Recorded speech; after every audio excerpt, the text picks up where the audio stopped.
te le demande, comment s'appelait mon père ? Je ne l'ai jamais vu. Mais ma mère a prononcé son nom. La seule chose qu'elle ait dite, c'est qu'il a été tué. Elle t'a confié à moi, sans père. C'est ainsi que Siegfried interroge Mime, son père adoptif, sur son père naturel, dans L'Anneau du Nibelung, composé entre 1849 et 1876 par Richard Wagner. Ce passage est cité dans la version française de la biographie de cet auteur par Martin Gregor-Dellin. Et il démontre un questionnement sur la figure du père par Siegfried, le héros de cet opéra. Mais Wagner partageait en vérité ce questionnement. Et il s'agit ici de quelque chose typique du romantisme du XIXe siècle, qui voit la mise en valeur du moi et de l'identité individuelle. Et cette importance du moi, cette importance de l'individu, peut parfois se ressentir dans les armoiries, qui sont, nous l'avons déjà dit, le reflet de leur porteur. Par exemple, savez-vous que Wagner a porté des armoiries ? On les retrouve sur la porte d'entrée de la villa Wahnfried, à Tribschen, près de Lucerne, en Suisse. Cette porte d'entrée est décorée de vitres peintes de 2 écus armoriés. L'un d'entre eux pourrait se blasonner ainsi: d'or à une aigle de sable, soutenant en abîme un tourteau ovale d'azur chargé de 7 étoiles d'or formant la constellation de la Grande Ourse. Mais que signifient ces armoiries ? Et en quoi sont-elles en lien avec la recherche d'identité de Wagner ? Si vous vous posez cette question, je vous invite à prendre avec moi une bouffée d'héraldique. Et c'est un fait de société d'une ampleur considérable que l'apparition des armoiries. Parlant blason, Lambel, Bastogne, ce sont les cadets de Gascogne, de Carbon, de Castel-Jaloux. Eh ben celui-là, avec les 2 vipères rouges. Ah celui-là c'est plus qu'un clan, c'est la Carmélide. La Carmélide ? Bonjour à vous, chers auditeurs et auditrices, et bienvenue dans ce nouvel épisode du podcast Une bouffée d'héraldique. Il s'agit du 4e de notre série sur les armoiries d'artistes, et il s'agira aussi du dernier de cette série. Il est consacré aux armoiries de Richard Wagner, un compositeur allemand du XIXe siècle, notamment célèbre pour ses opéras, et surtout pour L'Anneau du Nibelung, que je vous ai cité en introduction. Comme d'habitude, vous pourrez retrouver la bibliographie et les illustrations associées à cet épisode sur les réseaux sociaux du podcast. En outre, je souhaite commencer par un petit avertissement. Vous m'avez entendu râler lors du dernier épisode sur Jean Racine sur les analyses psychologisantes des œuvres et des armoiries des artistes, notamment donc de Jean Racine pour cet épisode. Mais ici, ces analyses psychologisantes ont beaucoup plus de sens, tant que et seulement si elles sont véritablement étayées. Or, pour Wagner, nous avons beaucoup plus de sources. On a conservé de très nombreuses lettres, ainsi que son autobiographie, sur laquelle nous reviendrons. Et dans ces lettres, dans cette autobiographie, mais aussi dans des écrits de proches de Wagner, notamment de sa femme Cosima, on voit que le moi, la recherche de l'identité, la recherche du père était extrêmement importante pour Wagner. Comme d'ailleurs pour d'autres écrivains de son siècle. On peut citer notamment Nietzsche, qui se pose beaucoup de questions sur lui-même, ou plus tard Freud, qui va même inventer la psychanalyse. On va quand même avoir une recherche sur le moi, sur les sentiments, etc. Ce petit avertissement fait, nous pouvons commencer. 50 millions de gens imparfaits, et moi. Les armoiries que nous étudions ici sont donc représentées dans la villa Wahnfried à Tribschen en Suisse. La villa Wahnfried qui a été la résidence de Richard Wagner entre 1866 et 1872, après qu'il ait été banni de la cour du roi de Bohême Louis II, qui restera tout de même son mécène le restant de ses jours. Nous retrouvons plusieurs éléments différents sur ces armoiries. Premièrement, un tourteau ovale d'azur chargé de 7 étoiles d'or formant la constellation de la Grande Ourse. Et si je vous disais que cette partie des armoiries est parlante ? Si, je vous jure. La Grande Ourse a en fait 2 noms en allemand. Große Bär, la traduction littérale, et Großer Wagen, le grand chariot. Wagen, Wagner, vous l'avez ? Et d'ailleurs, plusieurs autres familles Wagner, qui sont recensées dans l'armoriel général d'Europe de Richtap, vont porter une roue de chariot sur leurs armoiries. Par exemple, on retrouve une famille Wagner qui habite près de Bâle, qui porte d'azur à une roue d'or. Mais peut-être que Richard Wagner trouvait les étoiles un peu plus classe qu'une simple roue de chariot, peut-être plus poétique aussi, et en outre, dans son autobiographie, on note un événement qui montre qu'il a peut-être été un peu marqué par les constellations, par les étoiles, justement. L'après-midi, le pasteur Wetzel me ramena à la campagne. Nous retournâmes à pied et n'atteignîmes Posendorf qu'à la tombée de la nuit. En route, je questionnai longuement mon compagnon sur les étoiles et, pour la première fois, il me donna une explication raisonnable des astres. D'ailleurs, cet épisode fait suite à un événement qui est directement rattaché à l'autre élément que l'on retrouve sur les armoiries de Richard Wagner, l'aigle. Tu étais là, Grand Aigle ? Je ne te quitte pas, Yakari. Je suis ton totem, ton protecteur. Mais que veut donc dire cet aigle ? Pour le découvrir, il faut savoir que les vitres de Tripschen ne sont pas les seules représentations des armoiries de Wagner dont on ait trace. En effet, elles ornaient aussi le frontispice de la première version de son autobiographie, qui a d'abord circulé seulement dans un cadre privé, avant d'être édité bien après sa mort, en 1911. C'est en tout cas ce qu'indique une lettre citée par Jean-Jacques Nattier dans son étude sur Wagner, et cette lettre était adressée à l'ami du compositeur, Friedrich Nietzsche, et datée du 16 janvier 1870.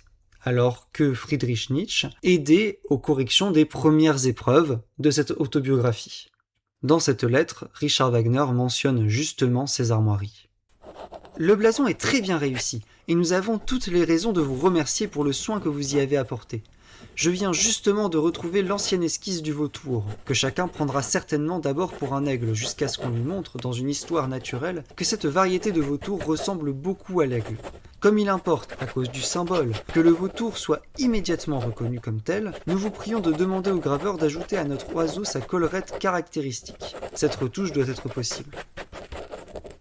Donc, ce n'est en fait pas un aigle qui figure sur ces armoiries, mais un vautour. Et apparemment, il est important pour Richard Wagner que ce vautour ne soit pas confondu avec un aigle, justement. Mais pourquoi ? Pour le comprendre, il faut que je vous raconte un petit peu l'enfance de Richard. Père Castor, raconte-nous une histoire. Père Castor, raconte-nous deux histoires. Père Castor, Père Castor, mets tes lunettes et lis-nous tout. Richard Wagner est né le 22 mai 1813. D'ailleurs, nous fêterons son anniversaire dans 2 jours. À Leipzig, dans le royaume de Saxe. Son père est Friedrich Wagner, un secrétaire de police de la ville. Mais celui-ci meurt dans l'épidémie de typhus due aux campagnes des guerres napoléoniennes qui se font dans la région, le 23 novembre 1813, soit 6 mois après la naissance de son 7e enfant.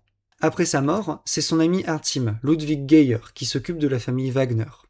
Ludwig Geyer est un peintre et un comédien de Dresde, où le rejoint d'ailleurs la famille Wagner, et où il se fiance avec la mère de Richard, Johanna Wagner, en février 1814, avant de se marier avec elle le 28 août 1814, soit seulement 9 mois après la mort de son ami, et alors que Richard a à peine plus d'1 an. Malheureusement, Ludwig Geyer meurt à son tour le 28 septembre 1821, sans doute de la tuberculose, et c'est après cette mort que Wagner est pris en charge par le pasteur Wetzel, qui lui fait une explication savante des étoiles dans la citation précédente. Richard Wagner se retrouve donc une 2e fois orphelin, à seulement 8 ans, et il y a de quoi créer de légers traumatismes, mais aussi des doutes sur l'identité de son père. Est-ce Friedrich Wagner ou bien Ludwig Geyer qui aurait trompé son ami avec la femme de celui-ci ? Dans son autobiographie, on note que Wagner a des doutes et il se demande si ce mariage rapide après la mort de Friedrich Wagner est seulement un mariage de raison. En effet, Johanna Wagner était la mère de 7 enfants à l'époque et il lui aurait été difficile de subvenir seule à ses besoins.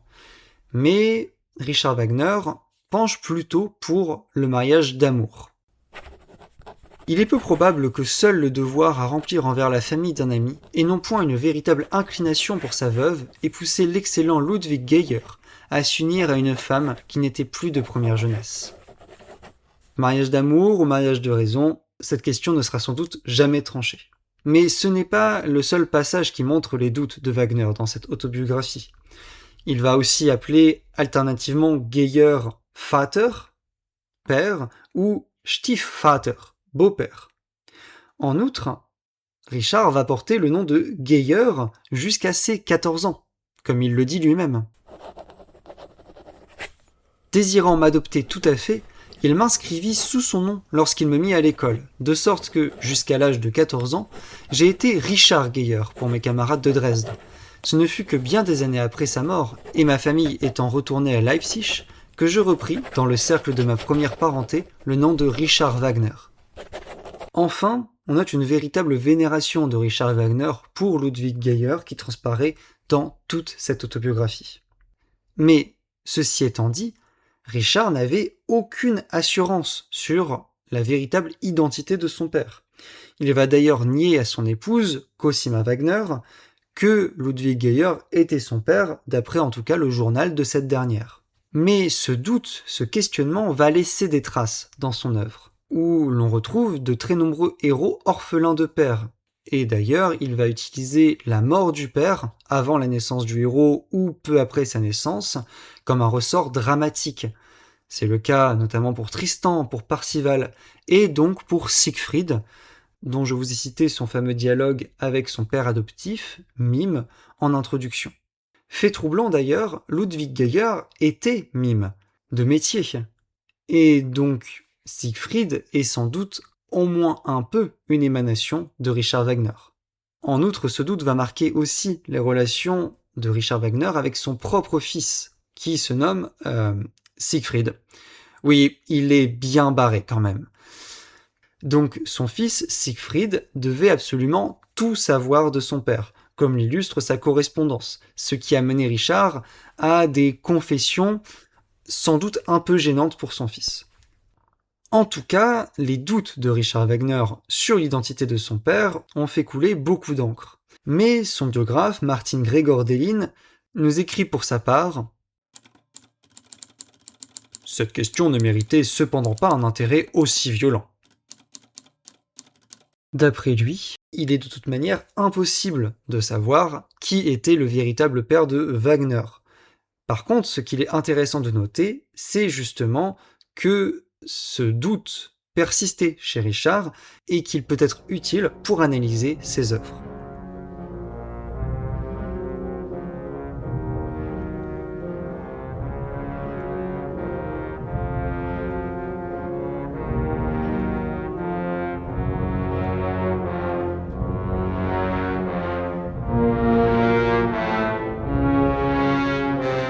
Mais si cette question a autant intéressé, c'est à cause d'une note, une petite note perfide de Friedrich Nietzsche à propos de Wagner dans son essai « Le cas Wagner ».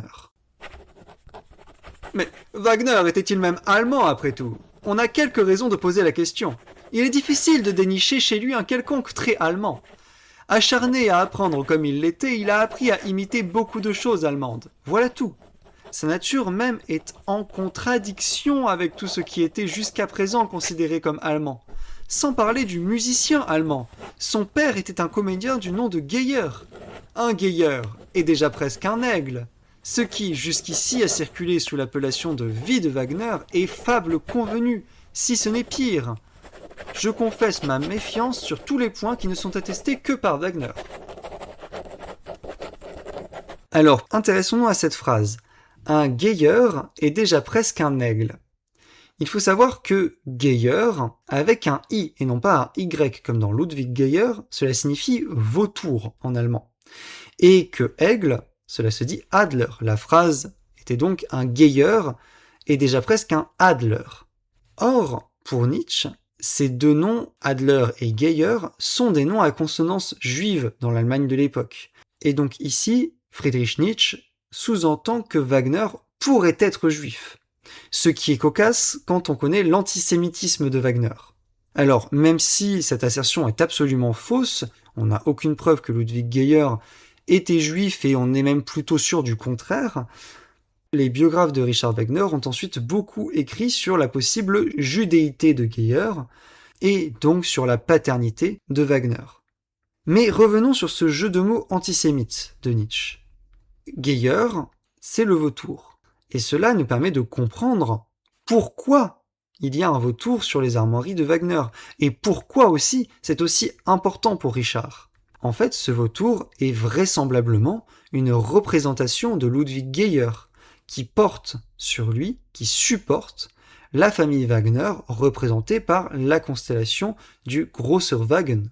Notons d'ailleurs que quand Ludwig Geyer prend en charge la famille Wagner, cette famille est constituée de la mère de Wagner et de 7 enfants, comme les 7 étoiles de la Grande Ourse. Ce n'est qu'une hypothèse, mais sachant tous ces petits détails que Wagner a sans doute placés dans ses armoiries, cela reste possible.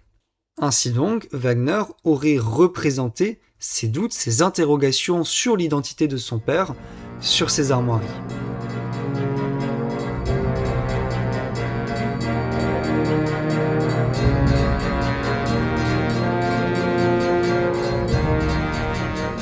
Mais ceci étant dit, je me pose personnellement une question. Pourquoi Friedrich Nietzsche, qui est un ami intime de Richard Wagner en 1870, alors que Wagner lui adresse cette lettre à propos du frontispice de la première version de son autobiographie, lettre à laquelle vraisemblablement en vérité Nietzsche fait référence dans la note que je vous ai citée précédemment, pourquoi donc Nietzsche, dans cette note et dans ses écrits, le cas Wagner et Nietzsche contre Wagner, écrit-il de telles horreurs sur Richard ?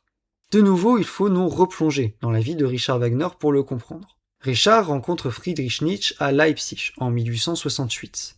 C'est le début d'une amitié marquée par de nombreux échanges intellectuels, mais aussi une véritable vénération de Friedrich pour Richard, qui est de 31 ans son aîné. Nietzsche devient donc très proche de la famille Wagner et il est invité régulièrement pendant plusieurs années dans leur demeure de Tripchen. Et cette période de sa vie a été une période très importante pour Friedrich, comme il l'écrit dans Ecce Homo en 1888.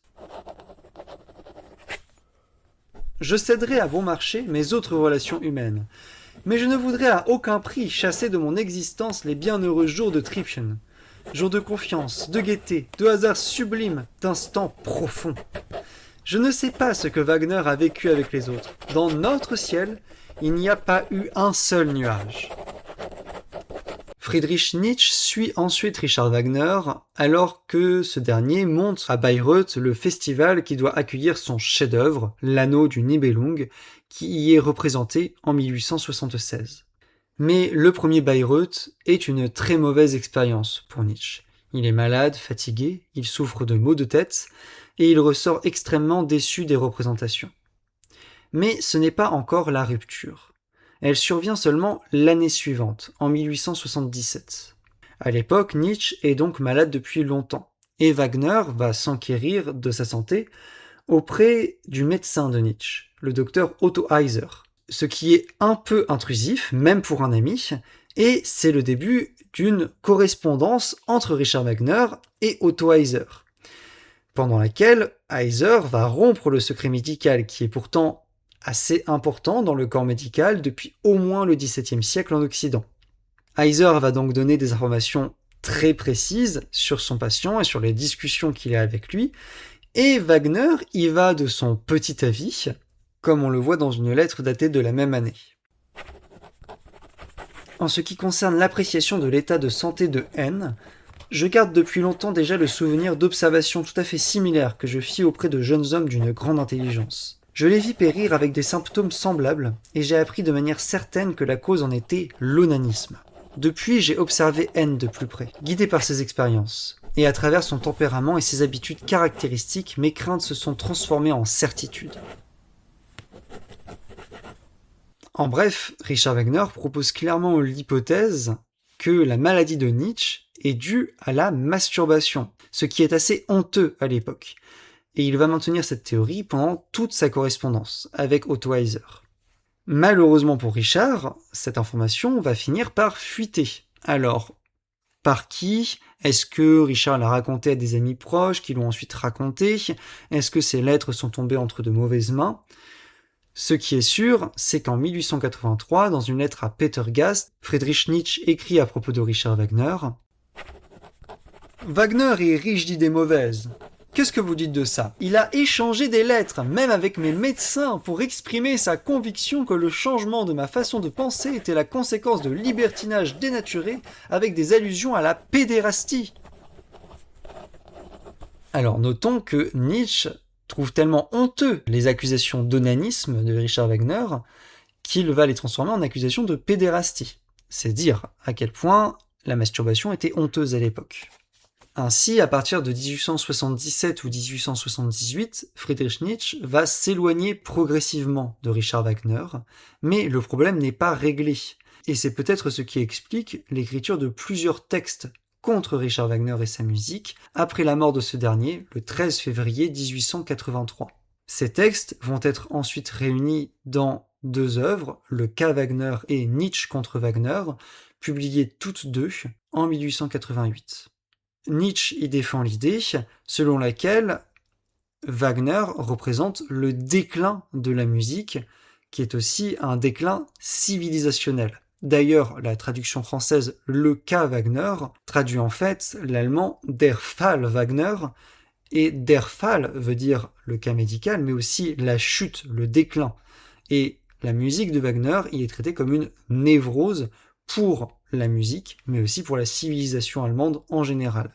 Et c'est sans doute ce qui explique cette petite note vipérine qui insinue que Geyer était juif pour disqualifier Wagner dans le cadre d'un antisémitisme latent en cette fin de 19e siècle en Allemagne. Comment Salomon, vous êtes juif ? Salomon est juif. Oh !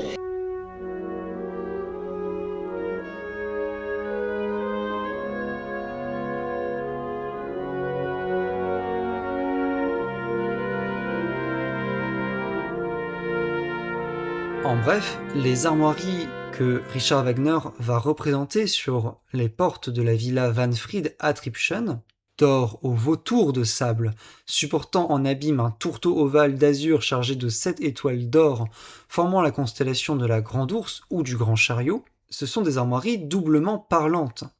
La constellation dite Grosser Wagen du Grand Chariot, de la Grande Ourse, est une référence à Wagner, à la famille Wagner.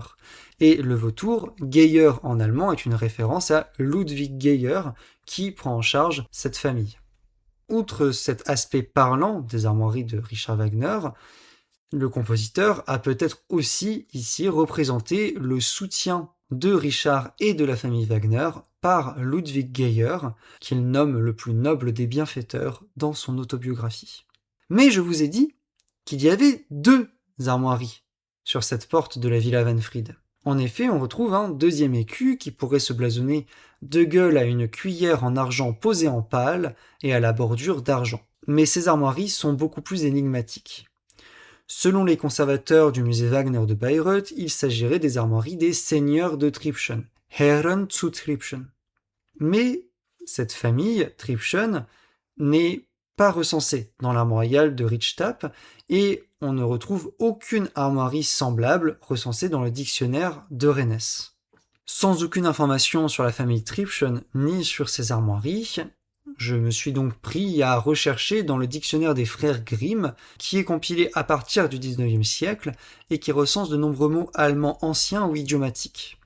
Dans ce dictionnaire, le verbe Tribschen, qui est idiomatique justement, a une signification proche de traîner. Il signifie aussi chez Goethe courir d'un endroit à l'autre. Mais on ne retrouve aucun lien avec une quelconque cuillère.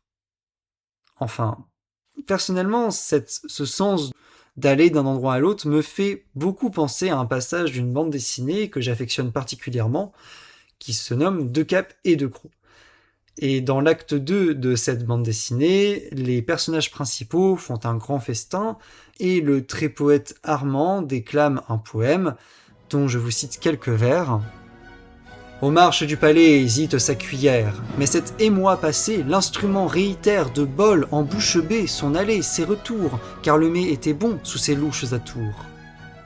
Bon, il ne s'agit que d'une association d'idées, et absolument pas d'une explication, ni même d'une hypothèse d'explication. Mais, écoutez, c'est mon podcast, je fais ce que je veux, et ça me permettait de vous parler de cette magnifique œuvre de la bande dessinée. Je vous jure, elle est vraiment géniale, courez la lire. Bon, finissons-en avec ça parce que je me perds.